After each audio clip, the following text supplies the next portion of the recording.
Siempre pensé que amar era estar dispuesto a morir. No sé exactamente en qué momento se me metió esa idea en la cabeza, pero creció conmigo, como si fuera una verdad incuestionable. Tal vez fueron las películas donde el protagonista se lanza sin pensarlo frente al peligro, o esas historias donde el hombre demuestra su amor en el último segundo, sacrificándose como si eso fuera la prueba definitiva. Pero con el tiempo entendí que esa idea no venía solo del amor, venía también del ego. Porque hay algo que nadie dice en voz alta: querer morir por alguien también es una forma de querer ser imprescindible, de querer ocupar un lugar tan grande en la vida del otro que incluso la propia vida pierda valor en comparación. Y ahí fue donde todo empezó a incomodarme, porque la pregunta que me hacía ya no era romántica, era casi una exigencia disfrazada: ¿ella haría lo mismo por mí? Esa pregunta, mientras más la repetía, más peso tenía. Porque en el fondo no estaba preguntando por amor, estaba preguntando por importancia. Quería saber si yo valía tanto como para que alguien lo arriesgara todo. Y ahí entendí algo incómodo: muchas veces confundimos amor con validación. Queremos que nos amen, sí, pero también queremos sentir que somos irreemplazables, únicos, casi indispensables. Sin embargo, el amor real no funciona como una balanza donde alguien tiene que perderlo todo para demostrar que siente más. El amor real no pide que el otro desaparezca para confirmarte que eres importante. Con el tiempo, empecé a notar algo que antes ignoraba por completo. Yo pensaba en sacrificios grandes, en momentos épicos, en decisiones que cambian todo en segundos. Pero la realidad no se mueve así. La realidad es lenta, repetitiva, silenciosa. Y ahí fue donde empecé a ver el otro tipo de amor, el que no hace ruido. Ese amor que no aparece en historias porque no tiene un clímax evidente: quedarse cuando estás cansado, escuchar cuando no tienes ganas, apoyar cuando no recibes nada inmediato a cambio. Esos actos no se celebran, no se cuentan, no se vuelven virales, pero sostienen relaciones enteras.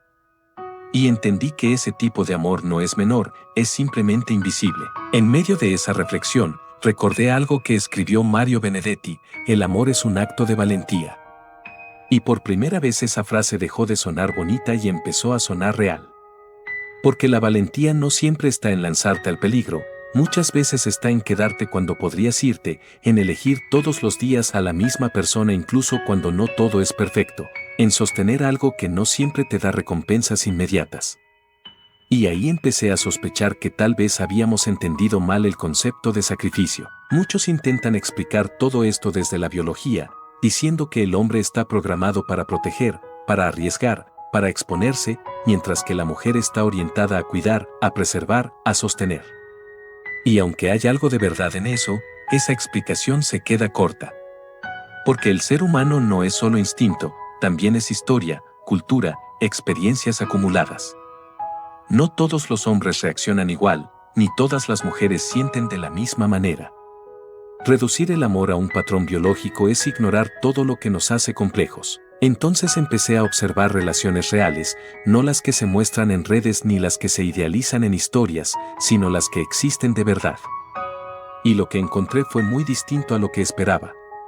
Vi hombres que hablaban de darlo todo, pero no podían sostener lo básico. Vi mujeres que jamás dirían que morirían por alguien, pero eran capaces de cargar con responsabilidades enormes sin rendirse. Vi relaciones donde no había gestos heroicos, pero sí una constancia silenciosa que lo mantenía todo en pie. Y ahí entendí algo que me golpeó fuerte: es más fácil imaginar morir por alguien que amar bien en la vida cotidiana, porque morir es un instante. Amar, en cambio, es repetición. Es desgaste. Es enfrentarte a tus propios defectos y aún así intentar construir algo con otra persona que también tiene los suyos. Y eso no es romántico, es real. En algún momento también caí en la trampa del amor épico, ese que suena bonito pero que en el fondo es peligroso: sin ti no soy nada, eres mi vida, moriría por ti. Frases que parecen profundas, pero que esconden una dependencia emocional fuerte. Porque amar no debería significar desaparecer en el otro. Como escribió Octavio Paz, amar es desnudarse de los nombres. Y con el tiempo entendí que eso no significa perderte, sino dejar de aferrarte a etiquetas, a expectativas, a la idea de cómo debería ser el amor. Amar no es poseer ni necesitar desesperadamente, es elegir. Hubo un momento que cambió completamente mi forma de ver todo esto. Estábamos en silencio, sin nada especial pasando, y de pronto me hice otra pregunta, una mucho más incómoda que la anterior: ¿sería capaz de vivir bien con ella? Y esa pregunta me desarmó. Porque ya no se trataba de un acto heroico de segundos, sino de algo mucho más exigente: paciencia, compromiso, adaptación, renunciar al orgullo, aprender a escuchar de verdad. Y ahí entendí algo que no había visto antes: morir por alguien no te obliga a cambiar, pero amar sí. También empecé a notar la diferencia entre intensidad y profundidad. La intensidad es lo que sentimos en los extremos, en los momentos donde todo parece más grande de lo que es. La profundidad, en cambio, se construye en lo cotidiano, en lo repetido, en lo que no siempre emociona pero permanece. Y muchas veces confundimos una con la otra. Creemos que quien sentiría más fuerte en un momento extremo ama más, cuando en realidad el amor que perdura no siempre es el más ruidoso. Recordé entonces a Rainer Maria Rilke, cuando escribió: amar es, ante todo, aprender a ver. Y ver implica aceptar cosas que no siempre nos gustan, que la otra persona no es perfecta, que no siempre responderá como esperamos, que habrá momentos de duda, de cansancio, de distancia. Pero incluso viendo todo eso, decides quedarte. Y esa decisión, repetida en el tiempo, vale más que cualquier gesto extremo. Al final, la pregunta inicial dejó de tener sentido. Ya no me interesa quién daría la vida por quién. Porque esa pregunta convierte el amor en una competencia, en una comparación constante que no lleva a nada real. El amor no se mide en quien sacrifica más en un momento límite, sino en quien construye mejor en el día a día. Hoy lo veo distinto. No quiero a alguien que muera por mí. Quiero a alguien que se quede cuando no sea fácil, que me entienda cuando ni yo mismo me entiendo, que no me idealice pero tampoco me abandone.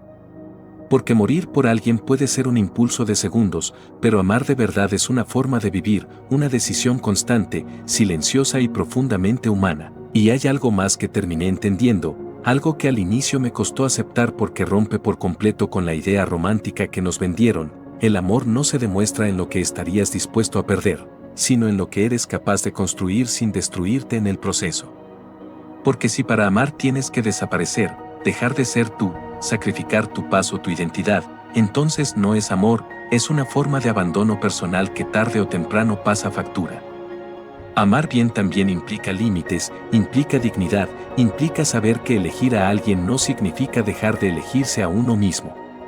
Tal vez por eso muchas personas no darían la vida en el sentido literal, no porque amen menos, sino porque entienden, consciente o inconscientemente, que el amor no debería llevarte a la anulación, sino a la expansión. Y cuando comprendí eso, todo cambió. Ya no vi el amor como una prueba extrema, sino como un equilibrio difícil entre entrega y conciencia, entre estar para alguien, sin dejar de estar para ti. Con el tiempo también entendí algo que nunca me había planteado con honestidad: muchas veces no es que uno esté dispuesto a dar la vida por amor, sino que ha aprendido a darle sentido a su vida a través del sacrificio. Y eso cambia completamente la perspectiva. Porque no es lo mismo elegir a alguien desde la plenitud que elegirlo desde la necesidad de sentirse útil, necesario o incluso salvador. Hay hombres que creen que amar es proteger, resolver, cargar, aguantar, porque así fueron criados, porque se les enseñó que su valor está en lo que soportan y en lo que entregan sin quejarse. Y hay mujeres que aprendieron a amar desde otro lugar, desde la selección, desde la evaluación constante de seguridad, estabilidad y coherencia emocional, no porque amen menos, sino porque históricamente han tenido que pensar en consecuencias más amplias, en el futuro, en lo que permanece cuando la emoción baja. Entonces no es que uno daría más que el otro, sino que muchas veces están jugando juegos distintos sin darse cuenta. Mientras uno piensa en el momento límite donde demostraría todo, el otro está pensando en los 1000 momentos pequeños donde se define todo. Y en medio de esa diferencia aparecen los malentendidos, las dudas, las inseguridades silenciosas que nadie habla. También influye algo más profundo: el miedo.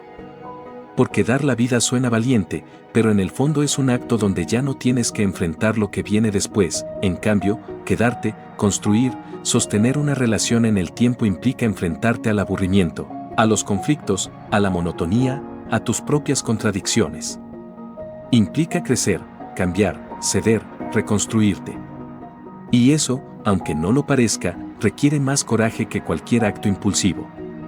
Además, vivimos en una época donde todo es reemplazable, donde las relaciones compiten con la inmediatez, con la validación constante, con la ilusión de que siempre hay algo mejor esperando. Y en ese contexto, quedarse se vuelve un acto aún más significativo, porque va en contra de la corriente. Ya no se trata solo de amar, sino de resistir la tentación de lo fácil, de lo rápido, de lo superficial. Por eso empecé a ver el amor desde otro ángulo, no como una promesa extrema, sino como una construcción consciente. No como una prueba de cuánto darías en el peor escenario, sino de cuánto eres capaz de sostener en el escenario real, el de todos los días. Porque al final, lo que realmente define a una persona no es lo que imagina que haría en un instante crítico, sino lo que hace cuando nadie está mirando, cuando no hay presión, cuando no hay drama. Y ahí es donde muchas verdades se revelan. Ahí es donde entiendes que el amor no necesita testigos, ni discursos, ni promesas exageradas, sino presencia, coherencia y continuidad. Y quizás por eso la pregunta inicial deja de tener sentido por completo, porque ya no importa quién daría más en un momento extremo, sino quién es capaz de estar de verdad cuando la vida no es extrema, cuando simplemente es vida.